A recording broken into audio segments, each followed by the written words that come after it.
Welcome to a screencast on electronegativity and bond polarity.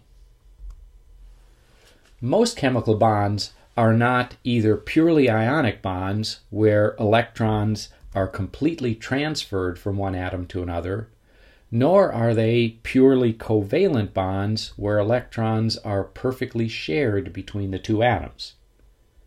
And in fact, most chemical bonds are something in between the two extremes of pure ionic and pure covalent, and in most chemical bonds, electrons are somewhat unequally shared between the two atoms that are bonded together.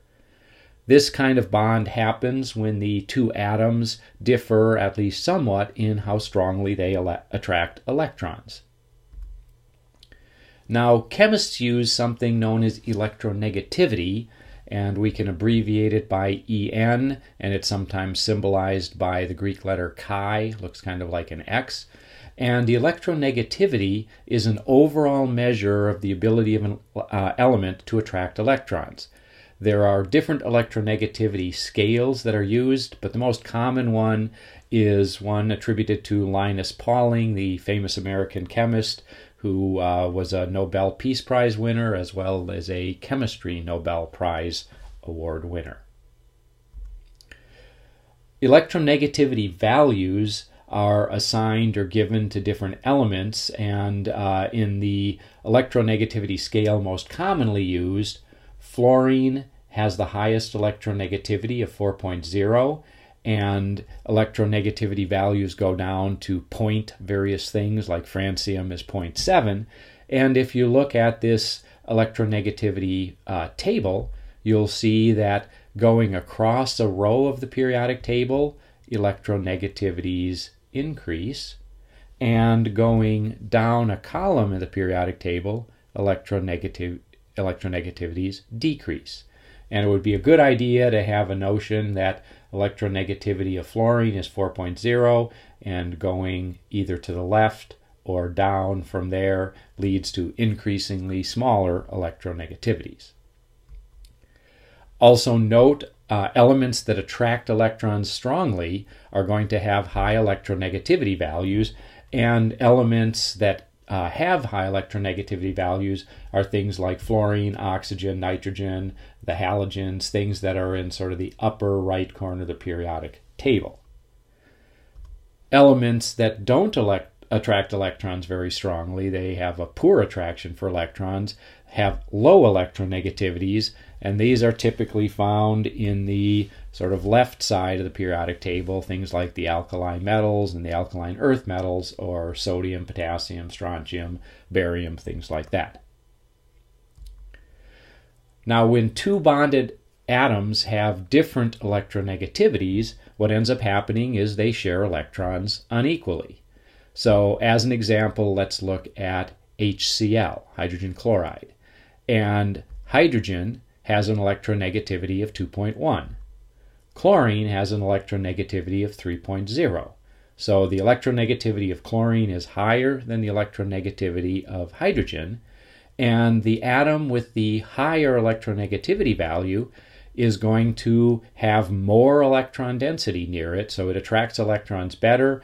So the electrons that are shared between hydrogen and chlorine are actually pulled a little bit more towards the chlorine, giving it a higher electron density, and because electrons are negatively charged, we get a slight negative charge around the chlorine. And we can symbolize a small negative charge by delta minus. This is the lowercase Greek letter delta, followed by a minus sign, and we write that near the chlorine to indicate that it is slightly negatively charged. Now, the atom with the lower electronegativity, in this case hydrogen, is going to have electrons and electron density pulled away from it. It therefore has less electron density near it, and less negative charge makes it slightly positive in charge, and so we can write delta plus next to the hydrogen, indicating it has a partial positive charge. Now, this kind of separation of charge is called a dipole. It has two poles, a positive side and a negative side, or two ends, a positive end and a negative end. And if it's a chemical bond that is a dipole, we call it a polar covalent bond.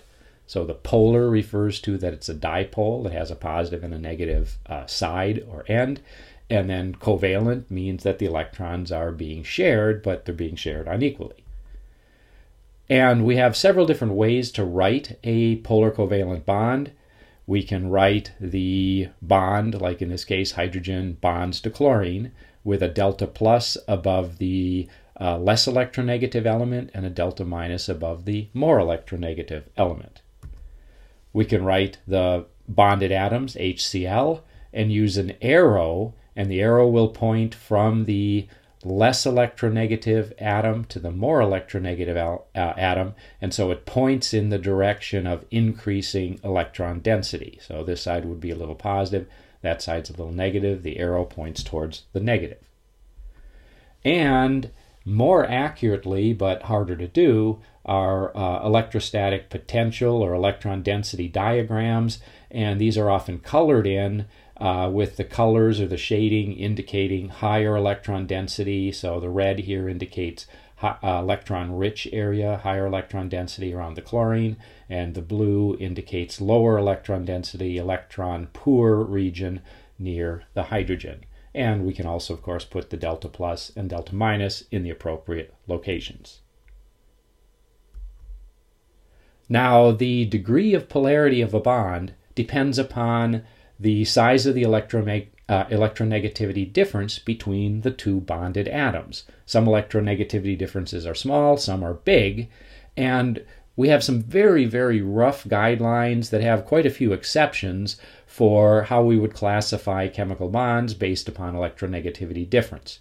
And if the atoms that are bonded have a very big electronegativity difference, and we'll go with larger than 1.8, different texts and different sources use different values, but if it's a big electronegativity difference, it's basically an ionic bond. Now, if it's a very small electronegativity difference, then the electrons are shared fairly evenly, and a general rule of thumb is if the electronegativity difference is less than 0.5, then we'd call that a covalent bond. It's maybe not quite pure covalent necessarily, but it's pretty close, and the electrons are shared reasonably equally. And then if we're in between those two extremes, so bonds that have an electronegativity difference bigger than 0.5 but smaller than 1.8 are in the middle region of what we call polar covalent. The electrons are shared, but they're not shared equally. And of course, the bigger the electronegativity difference, the less equally shared they are. The smaller electronegativity difference, the more equally shared they are. Now, bond polarity is on sort of a continuum from purely ionic bonds or very ionic bonds where we have a positive ion and a negative ion. Electrons have been transferred from one substance to another, and the attraction is, there's no sharing of electrons, it's just positive attracts negative. And on the other end of the continuum, we have two atoms that have the same electronegativity. They share electrons perfectly well. And then in between those two extremes, we have unequal sharing of electrons. And the unequal sharing can be very close to an equal sharing, and it can be very close to a no sharing at all, complete transfer of electrons, and everything in between. So it's a continuum. And at one end are things like sodium chloride that we can consider purely ionic bonds. They have an electronegativity difference that's big, 1.8 or bigger than 1.8 is what we'll use as our rough guideline. At the other end, relatively pure covalent bonding are things like chlorine gas, Cl2, or chlorine bonded to another chlorine. Electronegativity difference is less than 0.5, and we'll consider that basically equal sharing of electrons and covalent. And then in between, there's a big range, but an example, of course, would be HCl, where an electronegativity difference between the bonded atoms is bigger than 0.5, but less than 1.8, and that would be polar covalent. And again, it's a continuum from less polar to more polar, based upon less polar has a smaller electronegativity difference, more polar has a larger electronegativity difference. And let's just check whether this is understood by classifying a couple different chemical bonds as either ionic, polar covalent, or covalent. And let's start with CsCl bond. And we look at the electronegativity table. We notice that cesium has an electronegativity of 0.7. Chlorine has an electronegativity of 3.0. The difference between those two, and we'll just simply subtract the smaller number from the bigger to get an absolute value. We just need to know the electronegativity difference. That's 2.3, which is bigger than our rough guideline cutoff of 1.8. So this is an ionic bond. Next, let's try the carbon-hydrogen bond. And again, we look at the periodic table. Carbon has an electronegativity of 2.5. Hydrogen has an electronegativity of 2.1. The difference is 0.4. 0.4 falls into the less than 0.5 difference, which corresponds to a covalent bond. Pretty equal sharing of electrons. And how about the phosphorus-oxygen bond? And again, we look on the periodic table. Phosphorus is 2.1 for its electronegativity. Oxygen is 3.5. Difference between those is 1.4. And 1.4 is less than 1.8, but bigger than 0.5. So it's in that in-between polar covalent region. So this would be a polar covalent bond. And that's it for the electronegativity and bond polarity screencast.